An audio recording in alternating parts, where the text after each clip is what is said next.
করিমপুরের গরিব চাষি ভুবনের একটা পোষা মুরগি ছিল।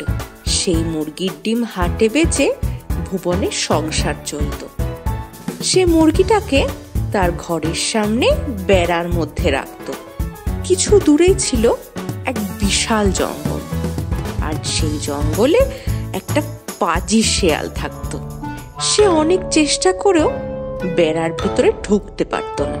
তাই সে বিশেষ মতলবে ভুবনের মুরগির সাথে বেশ বন্ধুত্ব পাতিয়ে ফেলেছিল।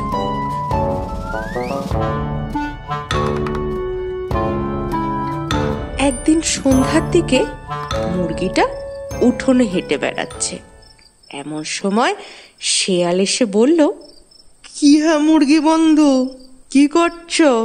খাওয়া দাওয়া হলো? আরে শেয়াল ভাই যে, এই সন্ধ্যের দিকে একটু হাঁটাহাঁটি করছি আর কি। তুমি এদিকে কি করতে?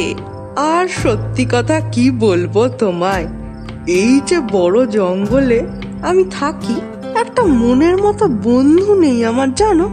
তাই তো তোমার সাথে একটু গল্প করব বলে চলে আসি। আর আর এই যে তোমার মধুর গলার স্বর, আমি তো সকাল সকাল তোমার ডাকে ঘুম থেকে উঠি। তুমি একটু বেশি প্রশংসা করো শেয়াল ভাই। কই, আর তো কেউ এরম বলে না। সেই তো ব্যাপার গো, সবার প্রশংসা করার মতো মন থাকে না। এই যে আমি ভাবি, তো তুমি যদি আমাদের সঙ্গে জঙ্গলে থাকতে কত ভালো হতো। তোমার মিষ্টি মধুর ডাকে সকালের ঘুম ভাঙতো। কি যে তুমি এই বন্দি হয়ে থাকো না, দূর। কি যে বলো, মালিক আমার বড্ড ভালো মানুষ। আমি ডিম দিই রোজ, আর মালিক আমায় পেট ভরে খেতে দেন। আমি বন্দি কই, আমি তো ভালোই আছি। সে কি, তুমি তোমার ছানাদের বিক্রি করো?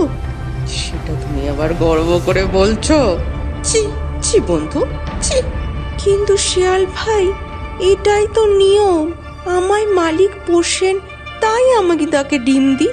এতে খারাপ কি আছে? কি বলছো তুমি বন্ধু? তুমি একজন মা হয়ে নিজের সন্তানদেরকে বেঁচে দিচ্ছ, আবার বলছো কি ভুলেতে? কই, আমাদের জঙ্গলে তো এরম হয় না কখনো। আমরা নিজেদের মতো স্বাধীন হয়ে বাঁচি। তুমিও চলো, মহা আনন্দে থাকবে আমাদের সাথে। শিয়াল ভাই, তোমার কথা ঠিক আমি জানি, কিন্তু সন্তানদের বেঁচে আমি অন্যায় করছি।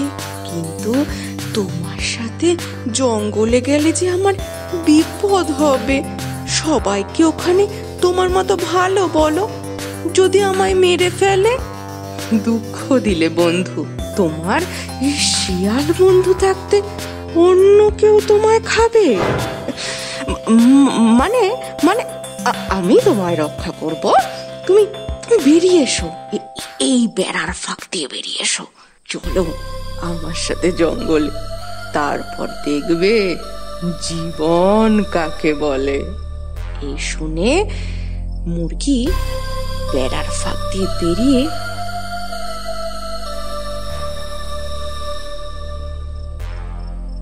শেয়ালের সঙ্গে জঙ্গলের দিকে যেতে শুরু করলো।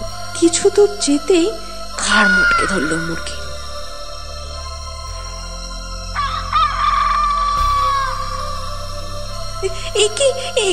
একি শিয়াল ভাই, তুমি কি করছো?